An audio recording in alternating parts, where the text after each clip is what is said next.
Hi, and welcome to Thrive Thursday. Every Thursday, I share a recipe that you can make using Thrive Life freeze-dried ingredients. It's a fun way to try some of these new ingredients. I try to highlight some of the ones that are currently on sale. This month in February, we have blackberries are one of the items on sale. So I'm gonna do a really fun Blackberry Cheesecake Bars recipe.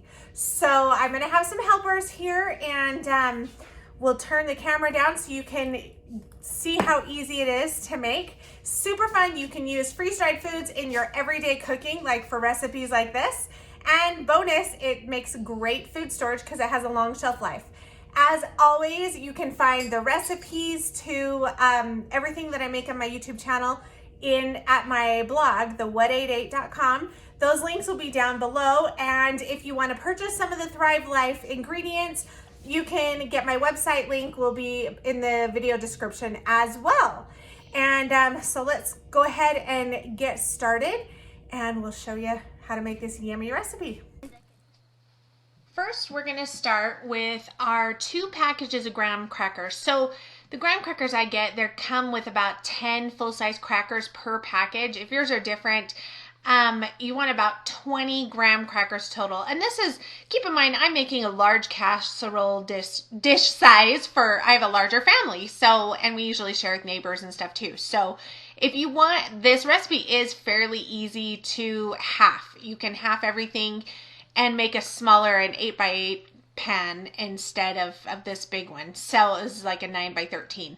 So I found the easiest way is put the graham crackers in a Ziploc bag and take out any frustrations you might have with Amazon or neighbors or whatever, Facebook.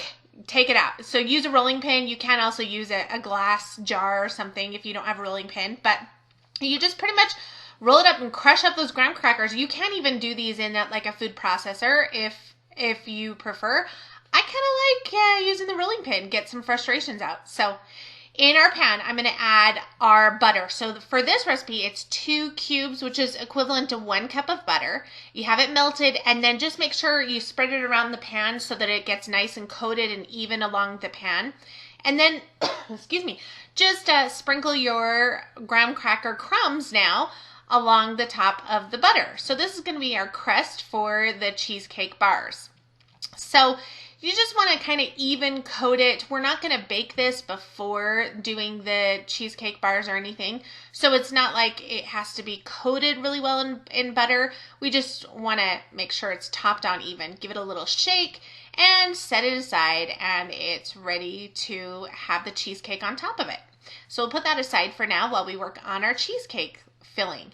So the first thing we're going to do is using this little mini processor. These things, a food processor, these little mini things are awesome. I'm going to chop up, basically I'm just going to powder our Thrive Life blackberries. So I put about a cup of blackberries in there. I love these little food processors because it does a small amount. You can use your blender or a full-size food processor if you want. These are just nice because they're small and handy and quick and easy to clean and do small amounts. Just put it in there, get the lid on right, which takes some skill obviously, and then process it up until it's in a nice little powder. Now, because blackberries, like raspberries and some berries, have a lot of seeds in them, you probably don't want those seeds in your cheesecake. Now, if you don't mind the seeds, then that's fine. Leave it be and have the seeds in there. But for me, especially when it's something creamy like cheesecake, you don't want the seeds. See all those white bits, those seeds? You don't want those. So I'm just going to strain it through so that I pull out the seeds from the powder. And then you'll probably have with the seeds some freeze-dried, dry parts as well, which is fine. We're just making it so that all that we have is a fine powder, no seeds, no clumps, no chunks, nothing. We want this smooth. That's what makes a good cheesecake, right? Is having it nice and creamy and smooth. So I'm just dusting this through, separating the powder from the seeds, shake it around in my little strainer there. Sometimes those wire mesh strainers tend to do these type of things better, but I don't know where mine is. So I use this one. So once you feel like you've gotten the majority of them out, then go ahead and just trash out. I mean, you could put that in a smoothie or something you don't mind tasting the seeds or having the seeds, you can do. And then set our powder aside for now. So now we're gonna start making our cheesecake filling. So as my helper is opening the cream cheese, haha, which is time consuming, so that was a perfect job for her to do, I'm gonna add all the other ingredients in. So we're gonna put in 4 eggs, and since it was the first item, I just cracked them right in the bowl so I could pull out shells if I needed to. Pretty easy enough, but why dirty another dish, right?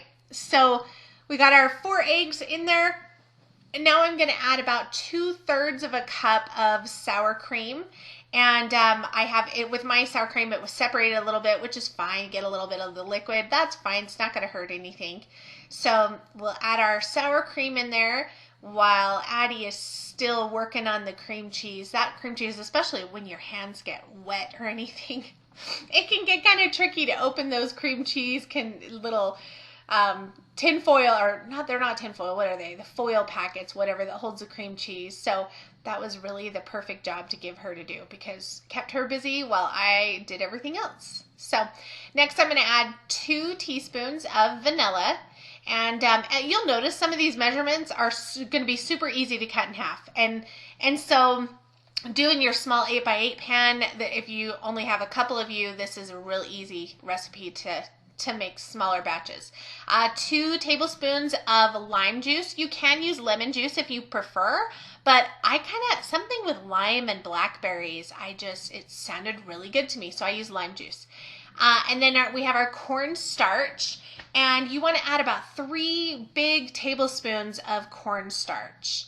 And and don't worry about mixing this. Now, if you have a KitchenAid or something, you could have it mixing as you're adding ingredients. It won't hurt anything, but I'm just going to mix it all together at the end, so it's no big deal. And then we're going to add 1 cup of powdered sugar. So since I usually keep a 1/4 of a cup measuring cup inside my powdered sugar container, so not too bad. 4 of those is a cup. And we've got that added. And then our last little bit is just this last cream cheese. So there's 2 8-ounce cream cheese. So ours come in 8 ounce, so 16 ounces total of cream cheese, however you purchase yours. And we'll get that added. That helped me a lot, adding the first one. And so now I'll get the second one added, and we can start blending our cheesecake filling. So because our cream cheese was cold, it's better if you have it out on the counter to get as close to room temperature as possible. I mean, ours wasn't like fresh out of the fridge, but it wasn't room temperature either. All that'll just help it blend and get smoother a little bit easier, because this takes a couple minutes. So I went ahead and did you the favor of fast forwarding this, because you don't want to watch that for 5 minutes.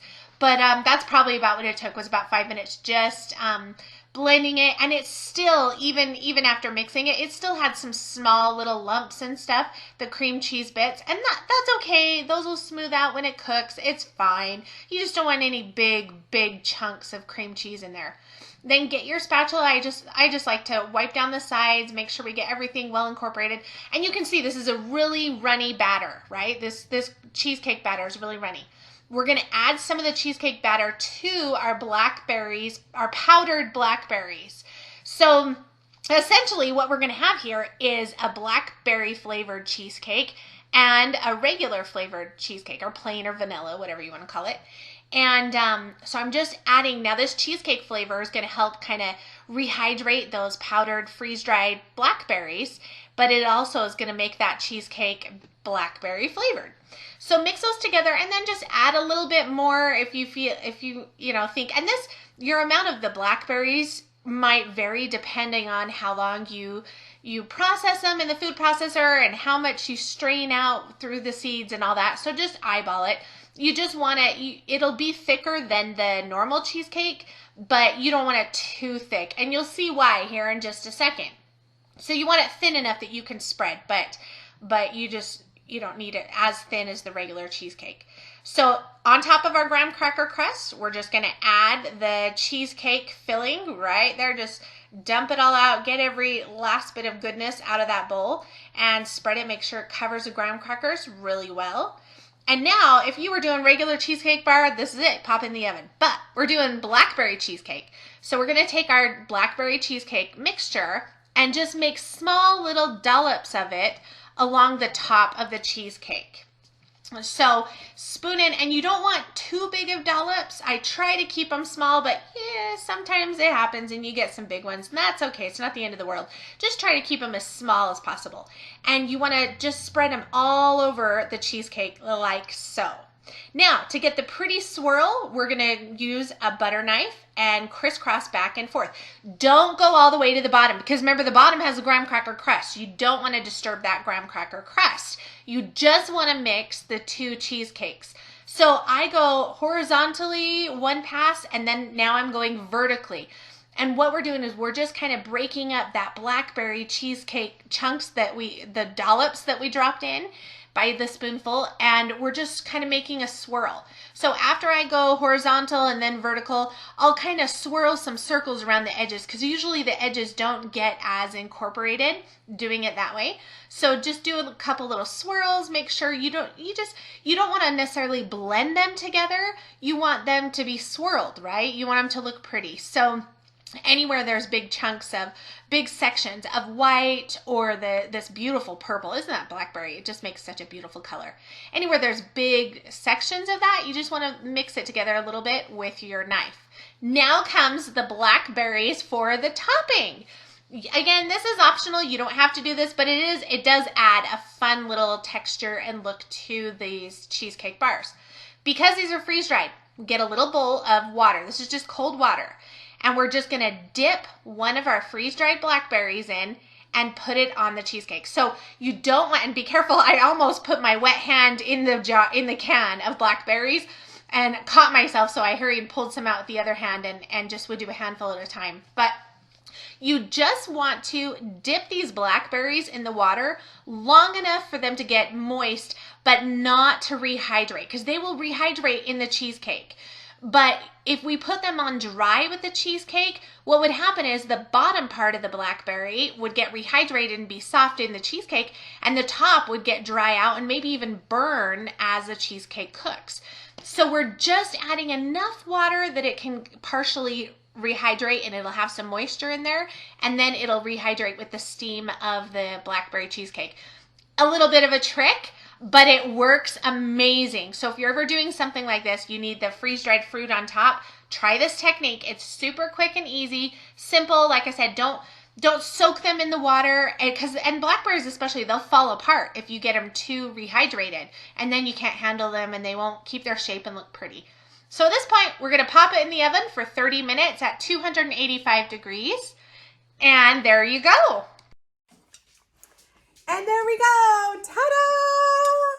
So these have set up a little bit. I think I needed to cook them just a touch more. It wasn't jiggly when I took it out of the oven, but the corners are cooked the best. So you can see they hold their shape really good, but the middle pieces are a little more goopy. But yeah, there's no shortage of willing participants to sample this recipe. Wait a minute, I'm going to try first. You asked me to be in this video. I actually wanted to be. Uh-huh. No, I'll try that berry, though. Mm-hmm. So. Maybe. So for the berries, we'll try it first and I'll tell you. How's it taste? What? Do I dare swallow? No, yeah, you're fine. Swallow. Is it chewy? Is it crunchy, though? Like it's freeze-dried still? So what we did was we just dipped them in water, like literally in a bowl to coat them with water, and then we put them on the top. So that gave it enough moisture to like coat all the sides, and then so it would rehydrate without. You could taste crunchy. the crunchy seed part of it. You can feel the seeds, but you couldn't taste like it was crunchy freeze dried. It's really good. So good. So yeah, I think it needed a little bit more time. I cooked this for 30 minutes. with our oven, I probably should have done about another 10 minutes. You can finish them off. I should have done probably another 10 minutes. But it's not bad. It's just not a bar set up like to hold, you know. That corner piece could. What's the custardy part of it? That's cheesecake. That's blackberry cheesecake. Good? It don't taste like a custard though, not necessarily a cheesecake. But... There's a lot of egg in it, and that's typical custard. Okay. Yeah, so, very good. Very good. Yay! This is a Thrive Thursday recipe. So, thanks for watching. Try it out. You could probably do this with just about any Thrive fruit. It would be really good. Peaches. Oh, yeah. Peaches or raspberry, strawberry, blueberry. You could do it with any of them. Kiwi. Not so sure about that one. Anyhow, thanks for watching. Be sure to like and subscribe, and we'll see you next Thursday for next week's recipe.